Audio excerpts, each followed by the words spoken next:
සෙෆ්ටි pass vision නැත්තම මේ කන්නන්නේ ඔයාලව ආදරෙන් විඩි ගන්න YouTube channel එකට කැමති කට්ටිය subscribe එකක් දාලා help එකකුත් දෙන්න. අපි යමු කොහොමද මේක වැඩේ වෙන්නේ කියලා පෙන්නන්න.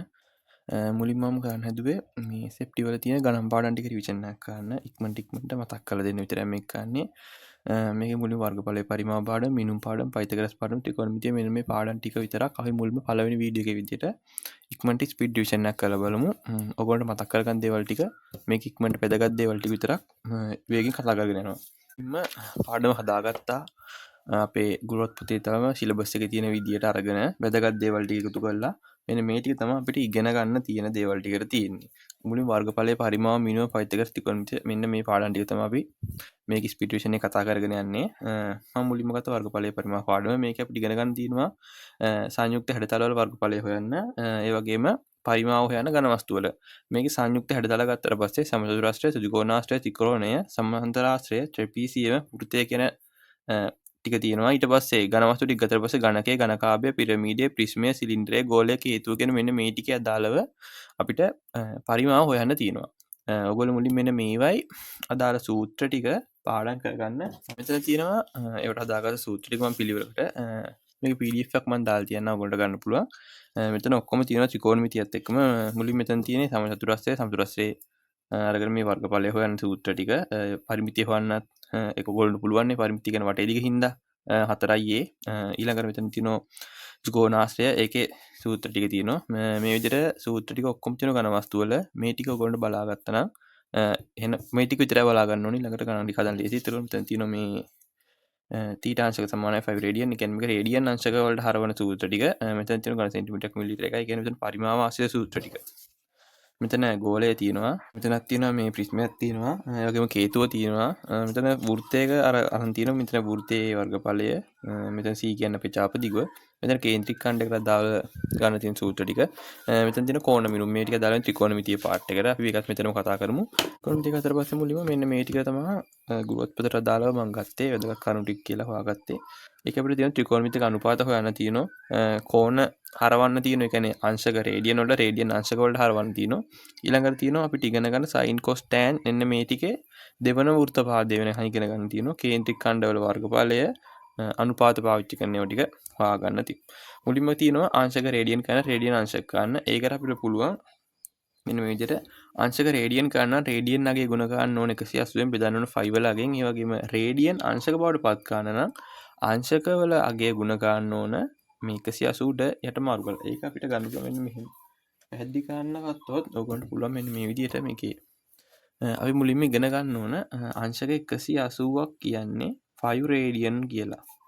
අංශක 180ක් කියන්නේ 5 රේඩියන්. ඊට පස්සේ මෙතෙන්ට අපිට අදාළ අංශක අගය දැම්මා. මෙතෙන්ට මොකක් හරි විචල්‍යයක් දාගත්ත x වගේ කියලා. ඒක ඊට පස්සේ අපිට මේ හරස් ගුණිතයක් දාලා අදාළ රේඩියන් අගය හොයාගන්න. මේක අනිත් පැත්තට හරවලා ඊළඟ කියන්නේ අංශක දීලා තියෙන රේඩියන් හොයන්න පුළුවන් රේඩියන් දීලා තියෙන අංශක හොයන්න පුළුවන්. අන්න ඒ විදිහට තමයි මේක හදාගන්න තියෙන්නේ. ඊළඟට ගත්තට පස්සේ මෙතන තියෙනවා අපේ අදාළ වගුව. මේකේ මම රේඩියන් වගේම අංශක කියන දෙකෙන්ම යොදලා තියෙනවා. විභාගෙදි මොන වගේ විදි කියලා දන්නේ නැති හින්දා මෙතන sin cos tan අපි මුලින්ම අපි මතක තියාගන්න ඕනේ මෙන්න මේ sin වල අගය විතරයි. මොකද sin වල අගය තියෙනම් අපිට cos tan දෙකම හොයාගන්න පුළුවන්. ඒක වෙන්නේ මෙන්න මෙහෙමයි. sin භාගයයි 1ට මූල 2යි මූල 3 බෙදීම 2යි අංශක 90 නම් 1යි. ඔයගොල්ලන්ට පේනවා මෙන්න මේ sin වල මෙන්න මේ තියෙන පිළිවෙල අනිත් පැත්තට අග ඉඳන් මුලට තමයි cos වල තියෙන්නේ. මේ බිඳුව මෙතෙන්ට ගිහලා 1 මෙතෙන්ට ආවිලා මූල 3 2 මෙතෙන්ට ආවලා මේ විදිහට ඔක්කොම ටික අනිත් පැත්තට. ඊළඟට අපිට tan හොයන්න තියෙන මෙන්න මේ sin වල අගය cos වල අගයෙන් බෙදුවට පස්සේ අපිට එනවා tan වල අගය. අන්න එහෙම තමයි අපිට tan වල අගය හොයන්න තියෙන්නේ. ඊළඟට දැනගන්න ඕන විශේෂ සූත්‍ර ටිකක් තමයි මෙන්න මේ ටික. sin වර්ග θ ධන cos වර්ග θ සමානයි අංශක 1යි. මේක නියතයක්. මේක ඔයගොල්ලෝ මතක තියාගන්න ඕන. මොකද මේකෙන් ප්‍රශ්න එන්න ඉඩකඩ තියෙනවා. මෙහින් ඇවිල්ලා තිබ්බ පාස් පේපර් එක 2006ට මතක නැහැ 20 වගේ. මට හරියට මතක නැහැ.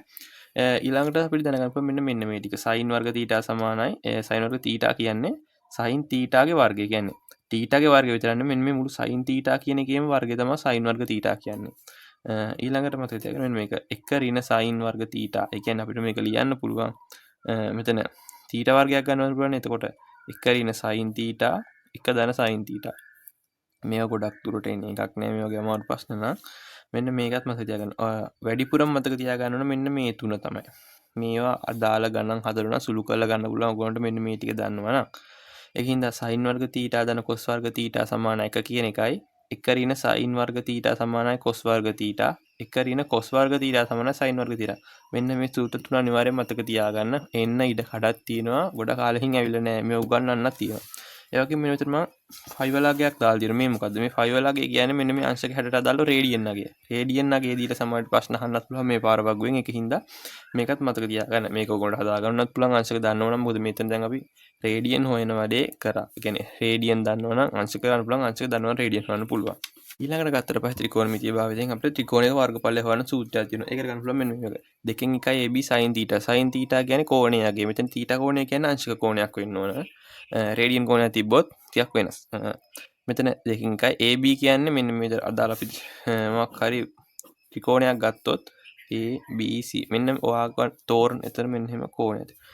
අදාළව තෝරගන්න කෝණයට බද්ධ වෙලා තියෙන පාද දෙක තමයි මේකෙදි ගන්නෙ. ඒ කියන්නේ මේ කෝණයට අදාළව මෙන්න මේ පාද දෙක අතර මැදින් මේ කෝණය තියෙන්නේ. එතකොට අපි මෙතන 2 1 AB sin θ ගන්නෙ. මේ මෙතන θ කෝණයට මෙන්න මේ කෝණය දානවා. AB කියන පාදවලට මෙන්න මේ පාද දෙකේ අගයන් දෙක දාලා තමයි ಗುಣකාරණ පාවිච්චි කරන්නේ. ඊළඟට චාපදික හොයන්න සූත්‍රයක් තියෙනවා. L සමානයි r θ කියලා. මේ θ කෝණය දානවා නම් අනිවාර්යෙන් මෙන්න මෙතන මේ θ ගැන රේඩියන් වලින්. චාපදික හොයන අපි තව සූත්‍රයක් දන්නවා. C සමානයි 25r ගුණ කිරීම 360න් θ. මේක තමයි කේන්ද්‍රික ඛණ්ඩ වලට දාන එක. මේක තමයි කෙලින්ම අපි රේඩියන් දානවා නම් හොයන්න පුළුවන් සූත්‍රය. මොකද මේ සූත්‍රය ලේසි. රේඩියන් නගය දානවා නම් අපි අය පාරක් ඒක හරව නටන්න ඕනේ නැහැ. මෙන්න මේ සූත්‍රය මතක තියාගන්න. L සමානයි r θ. හරි දැන් ඔයාලා එතකොට මෙන්න මෙතෙන්ට නම් ඉතුරු දේ ටික දන්නවා. ඊළඟට අපි කතා කරමු පයිතගරස් ටික. පයිතගරස් වල ගන්න පුළුවන් තියෙනවා අපිට. පයිතගරස් පොඩි පාඩමක් හේතුවට පයිතගරස් වල පොඩි තියරියක් තියෙනවා. මෙන්න මේක මේ පයිතගරස් සම්බන්ධය කියන්නේ මොකක්ද කියන එක අත දක්වන්නේ. ඊට පස්සේ ගොඩක් අය ලියන්නේ කර්ණීය වර්ගය සමානයි ඉතුරු පාද දෙකේ වර්ගවල එකතු කරලා කියලා. ලිව්ව ගාන් වැරදි. මොකද පයිතගරස් ප්‍රමේය කියන්නේ මෙන්න මේක. ඍජුකෝණී ත්‍රිකෝණයක කර්ණය මත ඇති සමචතුරස්‍රයේ වර්ගඵලය කියන්නේ මෙන්න මේක. ඉතිරි පාද දෙක මත සමචතුරස්‍රවල වර්ගඵල එකතුවට සමාන වේ. හදිසියවකත් පයිතගරස් ප්‍රමේය කියන එක අහලා තිබ්බොත් මෙන්න මේක තමයි ලියන්න ඕන. මේක වගේ මේක අහන එක ගොඩක් දුරට සාමාන්‍යයෙන් අහන්නේ නැහැ. ඇහුවොත් ලියන්න මේක කෝකරත් මතක තියාගන්න. ඊළඟට අපි මේක දැනගන්න තියෙන දෙයක් තමයි මෙන්න මේක. 5යි මූල 2 කියලා වර්ගය කියලා දාලා තිබුණා. කියන්නේ මූලක වර්ගය කියලා තිබුත් ඒකේ දාලා ගියන. සාමාන්‍ය මෙන්න මේක. මම ලියන මෙන්න එහෙම. මූල 5. මූල 5 සමාන අපි උත්තරයක් දන්නේ නැහැ. හදිසියෙන් මෙන්න එහෙම මූල 3ේ වර්ගය. මූල 3ේ වර්ගය කියන්නේ මූල 3 ගුණ කිරීම මූල 3නේ. මූලයක් මූලකින් ගුණ වුණාට පස්සේ ඔයගොල්ලෝ මතක තියාගන්න ඕනේ මූලෙට මූලය අයින් වෙලා අදාළ නිකන් අගය අපිට හම්බ වෙනවා. කියන්නේ එතකොට මූල 3ේ වර්ගය කියන්නේ අදාළ අගය. ඒකින්ද ඔයගොල්ලෝ මතක තියාගන්න ඕනෑම මූල පදයක වර්ගයක් කියන්නේ ඒ අදාළ අගය හම්බ වෙනවා. කියන්නේ ඒකේ මෙන්න මේ මූල පදය ඇතුලේ තියෙන අගය එනවා කියන එක. ඊළඟට දැනගන්න පයිතගරස් ත්‍රික. පයිතගරස් සූත්‍රය කියන්නේ මෙන්න මේක. a වර්ග ධන b වර්ග කමාවක් a වර්ග ඍණ b වර්ග කමාවක් 2යි ab. මේක මතක තියාගන්න වෙනවා. අපාර a වර්ග ධන b වර්ග. මේක අපිට තියෙන්නේ ලේසි මොකද a b විතරයි තියෙන්නේ. මුලින්ම පද දෙකේම වර්ගවල එකතුව. ඊළඟට පද දෙකේ වර්ගවල අඩුව. ඒ කියන්නේ වෙනස. ඊළඟට දෙවාරයක් ab. ඒ කියන්නේ මේ පද දෙක. මේකේ මුලින්ම වර්ගවල එකතුවක්. ඒ කියන්නේ මාකයි පද දෙකක අරගෙන ඒකේ වර්ගවල එකතුවක් ගත්තට පස්සේ දැන් ලොකු අගයක් එනෝනේ. අන්නේ ලොකු අගය තමයි මේ ඍජුකෝණී ත්‍රිකෝණයක කාරණේට අපි පාවිච්චි කරන්නේ. ඊළඟට මෙන්න මේක. ඊළඟට අපි මේක ඊළඟ පාද දෙක තමයි මෙන්න මේ දෙකෙන් ඉන්නේ. ඒ දෙක සුළු කිරීම වලින් හොයාගන්න පුළුවන් අපිට අදාළ විදියට මොකක්ද එන්නේ කියලා. මේක දැනගන්න ඕනවා AB පූර්ණ සංඛ්‍යාව වෙන්න ඕන. අනිවාර්යෙන් AB කියන්නේ පූර්ණ සංඛ්‍යාවක් වෙන්න ඕන. ඒ කියන්නේ ඍණ වෙන්න බෑ. ධන පූර්ණ සංඛ්‍යාව වෙන්න ඕන. ඒ වගේම A වලගේ B ට වඩා වැඩි වෙන්නත් ඕන. A වලගේ B ට වඩා වැඩි වෙනුනේ නැත්නම් මෙතන අඩු කරන්න බෑනේ. ඒක අඩු කරන්න පුළුවන්. අඩු කරොත් වෙනසක් එනෝනේ. කියන්නේ A වලගේ B ට වඩා අඩු වුණොත් හදිසියක්වත්. ඒකෙන් හින්දා මෙන්න මෙතන අනිවාර්යයෙන් මේවා A වලගේ B ට වඩා වැඩි වෙන්නත් ඕන. හරි ඉතින් පයිතගරස් ප්‍රමේය අපිට දාගන්න. ඔයගොල්ලෝ දාගන්න පයිතගරස් ප්‍රමේය විලෝමය දැනගන්නත් ඕන. මේ කියන්නේ ත්‍රිකෝණයක ත්‍රිකෝණයක පහදවල දිග පයිතගරස් ත්‍රිකයක් ලබා දෙයි නම් එම ත්‍රිකෝණය සුජු කෝණක ත්‍රිකෝණයක් වෙයි කියලා. මොකක්ද ඒ කියන්නේ? සුජු කෝණවල පාදවල මෙන්න මේ දිගවල් තියෙන්නේ. මෙන්න මේ දිගවල් වලින් පයිතගොරස් ත්‍රිකයක් ලබා දෙනවා නම් අන්න ඒ ත්‍රිකෝණය සුජු කෝණී ත්‍රිකෝණයක් වෙනවලු. කියන්නේ මෙන්න මේ පාදවල දිග ටික අරගෙන මෙන්න මේ සූත්‍රයට දැම්මට පස්සේ මේ සූත්‍රය සම්තෘප්ත වෙනවා නම් එතකොට මෙයා කියනවා මෙන්න මේ ත්‍රිකෝණය සුජු කෝණික ත්‍රිකෝණයක් කියලා. හරි එච්චරයි. ඊළඟට මෙන්න මේ කෝණ ගැන පොඩ්ඩක් ඔයගොල්ලෝ මතක තියාගන්න. මේක ත්‍රිකෝණමිතියටත් දාලා වගේ ඉන්නේ. මේක ගණන් පාඩකින්ද මම කොමන්ට් එකක එතන කියනවා. අපි මෙතන ගන්නවා ඇස් මට්ටම කියලා. කියන්නේ මම මෙතන අරගෙන තියෙන විදිහට මෙතන කඩේට ඉඳලා තියෙන ඇස් මට්ටම් වලට. අපි යම්කිසි ඇස් මට්ටමක ඉඳගෙන පල්ලෙහාට බලනවා නම්, ඒ කියන්නේ ඇස් මට්ටමේ සිට පහළට කෝණය අවරෝහණ. අඩු වෙනවා අවරෝහණ. ඇස් මට්ටමක ඉඳන් උඩට කෝණය කියන්නේ ඉහළට අපි සාමාන්‍යයෙන් බිම ඉඳගෙන උඩ බලනවා නම් අර අපේ ඇස් මට්ටමට සාපේක්ෂව උඩට ඇදෙන කෝණය වැඩි වෙනවනේ. එතකොට ඒක ආරෝහණ කෝණය. ඊළඟට කතා කරන්න තියෙන්නේ මිනුම පාඩම. මිනුම් පාඩමේ තියෙන්නේ මෙන්න මෙච්චරයි. මේ ටික බලාගත්තා නම් වැඩේ ගොඩ. මුලින්ම වර්නියර් කැලිපරය. මෙතන වර්නියර් කැලිපරය මාක් කරලා තියෙනවා මම සටහන කියන්නේ වර්නියර් කැලිපරේ නම් කරන්න අපිට මුලින්ම දැනගන්න ඕන බාහිර හනු, අභ්‍යන්තර හනු, බාහිර හනු යුගල, අභ්‍යන්තර හනු යුගල. මෙතන තියෙන මුරිච්චි ඇණය. ඊළඟට හතර මෙන්න මේ තියෙන හතර ප්‍රධාන පරිමාණය කියන්නේ ප්‍රධාන පරිමාණය මෙන්න මෙතන තියෙන වර්නියර් පරිමාණය. මෙතන 8න් 4 ඒ කියන්නේ මෙතන තියෙන ඩොට් එකක් දාලා මෙතන තියෙනවා සර්පණ රෝධය. ඒ කියන්නේ මේකෙන් තද කරලා මේක ගන්නට බැලන්ස් කරන්න පුළුවන්. මෙතන තියෙන ගැඹුර මයින කූර. හරි එච්චරයි. ඊළඟට අපේ තියෙන වලින් මයික්‍රොමීටර් ස්පුරුප්පු ආමානය. මයික්‍රොමීටර් ස්පුරුප්පු ආමානයත් කොටස් ටික මම මෙතන මාක් කරලා තියෙනවා. මේ ටික ඔයගොල්ලෝ බලා ගන්න. මෙතනින් තියෙන එක විදිහට ඉද්ද මේ වැරදුනා කිනිහිරය ඉස්සරහට එන්නේ ඉද්ද. මෙතනින් මෙන්න මේ පොඩි කෑල්ලට තියෙන විල්ල කියලා. ඊළඟට හතර දිදාලය. මේක දිදාල හිස. ඕකේ. මෙන්න මේක තමයි මෙතනින් තමයි මේ තියෙන ඔයගොල්ලෝ වෘත්ත පරිමාණය කියලා කියන වෘත්ත පරිමාණය. මෙතනින් තියෙන රේඛීය පරිමාණය. කියන්නේ මෙන්න මේක දිගේ තමයි රේඛීය පරිමාණය යන්නේ. මෙන්න මෙතනින් තමයි වෘත්ත පරිමාණය යන්නේ කරකිලා. ඒවහන්නේ අහවිද කියලා දැන පොඩ්ඩක් ඔයගොල්ලෝ මතක තියාගන්න ඉන්නකෝ කරා. මේ දෙකම ගත්තට පස්සේ ඔයගොල්ලන්ට මෙන්න මේ ටික මම එක වගුවකට අරගෙන තියෙනවා මතක තියාගන්න ලේසි වෙන්න. මෙතන වර්නියර් කැලිපරය තියෙනවා. මෙතන මයික්‍රොමීටර් ස්ක්‍රූ ආමානය තියෙනවා. කුඩා මිනිමු හොයන්න සූත්‍ර දෙකක් තියෙන වර්නියර් කැලිපරේ. මුලින්ම පුළුවන් ප්‍රධාන පරිමාණ කොටසක දිග නේ ප්‍රධාන පරිමාණ කොටස් එකක දිග අරගෙන ඒක අඩු කරන වර්නියර් කොටස් එකක දිග. මොකද ප්‍රධාන පරිමාණ කොටසක දිග අඩු කිරීම වර්නියර් කොටසක දිග. එතකොට වෙන කුඩා මිනුම. MCQ වලට වගේ යූස් කරන්න පුළුවන් මෙන්න මේ සූත්‍රය. ඔයගොල්ලෝ මේක ලියන සූත්‍රෙට මේක පාවිච්චි කරන්න එපා. MCQ එකක් වගේ આવොත් විතරක් මේක පාවිච්චි කරන්න. ඒකේ තියෙන්නේ ප්‍රධාන පරිමාණ කොටසක දිග බෙදනවා වර්නියර් කොටස් ගන්න. මොකද්ද? ප්‍රධාන පරිමාණයේ තියෙන එක කොටසක දිග අරගෙන ඒක බෙදනවා ඊට සමපාත වෙන වර්නියර් කොටස් ගණනින්. එතකොටත් වෙන කුඩා මිනුම. ස්ක්‍රූප් ආමානය තියෙන්නේ මෙන්න මෙච්චර මේ සූත්‍ර විතර.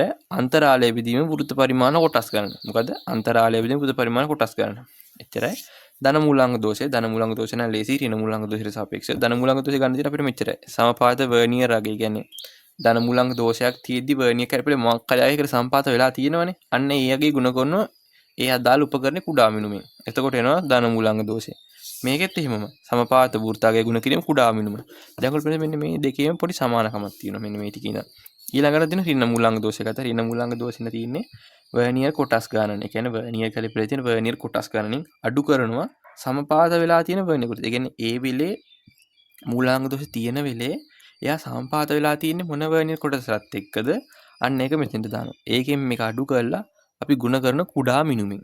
මේකෙත් තියෙන්නේ වගේම වෘත්ත පරිමාණ කොටස් ගණන අඩු කිරීම සමපාත වෘත්ත පරිමාණ කොටස. ඊට පස්සේ ඒනාගේ ගුණ කරන කුඩා මිනුම. ඊළඟට මේකේ පාඨාංග කියවන්නේ කොහොමද? ඒකේ කියවන්නේ ප්‍රධාන පරිමාණ කියවීම. කියන්නේ අපි යම්කිසි වර්ණීය පරිමාණයක් මැනලා අරගෙන මෙහෙම පුළුවන්. අපි හිතමු එහෙම නම් එක ඔහොම තිබ්බයි කියලා. පිට මෙන්න මෙතෙන්ට වර්නියර් කැලිපරේ මේ මොන වර්නියර් පරිමාණයද මෙතනින් නතර වෙලා තියෙනවා. දැන් එතකොට මෙයාට ආසන්නම පූර්ණාගේ මෙතන මේකනේ. හදිස්සිය මෙතන ඉලක්කමක් තිබ්බොත් මෙන්න මෙයා. මෙන්න මේක තමයි කියන්නේ සමපාත ප්‍රධාන පරිමාණ කියවීම කියලා. ඒකට එකතු කරන සමපාත වර්නියර් අගය ගුණ කිරීම කුඩාම මිනුම. මේකේ මයික්‍රොමීටර් ස්ක්‍රූ ප්‍රමාණය ගත්තොත් රේඛීය පරිමාණ අගය කියන්නේ රේඛීය පරිමාණයේ තියෙන අගය එකට එකතු කරන සමපාත වෘත්ත පරිමාණගේ ගුණ කිරීම කුඩා මිනුමේ. මේවයි මූලාංග දෝෂ දෙක ගත්තොත් ධන මූලාංග දෝෂයක් කියන්නේ උපකරණයේ මිනුම් ගන්න කලින් උපකරණයේ යම්කිසි පාඨාංකයක් පෙන්වන්න ඕන. ඒ කියන්නේ වැඩිපුර පාඨාංකයක් පෙන්වන්න ඕන. ඒක ධන මූලාංග දෝෂයක්. ධන මූලාංග දෝෂ වලට හේතු විදිහට අපිට ගන්න පුළුවන්. මෙන්න මේ වගේ හණු අතර මාකාරි මලකඩ හරි මාකාරි ද්‍රව්‍යයන් තැන්පත් වී තිබීම තමයි ධන මූලාංග දෝෂයට හේතු. ඍණ මූලාංග දෝෂය කිව්වොත් ඍණ මූලාංග දෝෂයේදී කියන්නේ පාඨාංක ගන්න කලින් අඩු වගයක් පෙන්වන්නේ. කියන්නේ මෙන්න මේ වර්නියර් කැලිපරේ ඒ වර්නියර් පරිමාණය ඉස්සරහට ගිහිල්ලා. එතකොට මේකට හේතු වෙන්නේ වර්නියර් හණු ගෙවී යාම කියන එක තමයි. ඒ වගේ මොකද මතක තියාගන්න ඕන ගණන් හදන අපි අභ්‍යන්තර හණු වල දෝෂ ගන්නෙ නෑ. හණු ගෙවිලා තිබ්බත් අන්න ඒ වගේ අන්න එක මතක තියාගන්න තමයි ගණන් හදන්න ඕන. හරි ඔන්න ඔය විදිහට අපේ ගණන් පාඩම් ටිකේ සෙෆ්ටි සිලබස් එකේ ඉක්මනට මතක් කරගෙන ගියා. ඊළඟට මම සංඛ්‍යාන පාඩම හරි එක්ක චලිතය මොකක් හරි විද්‍යුත් පාඩමක් කියන ඕගොල්ලන්ට ඕන පාඩමක් තියෙනවා. ඒක පොඩ්ඩක් කමෙන්ට් එකක් දාන්න. ඒ පාඩම ඉක්මනට රිවිෂන් එකක් කරමු. තව ඕගොල්ලන්ට ඕන පාඩම් තියෙනවා කියන්න ඉක්මනට අපි මේ කොමරි ගොඩ දාමු. එහෙනම් හැමෝටම ජය. channel එක subscribe කරලා help එකක් දෙන්න.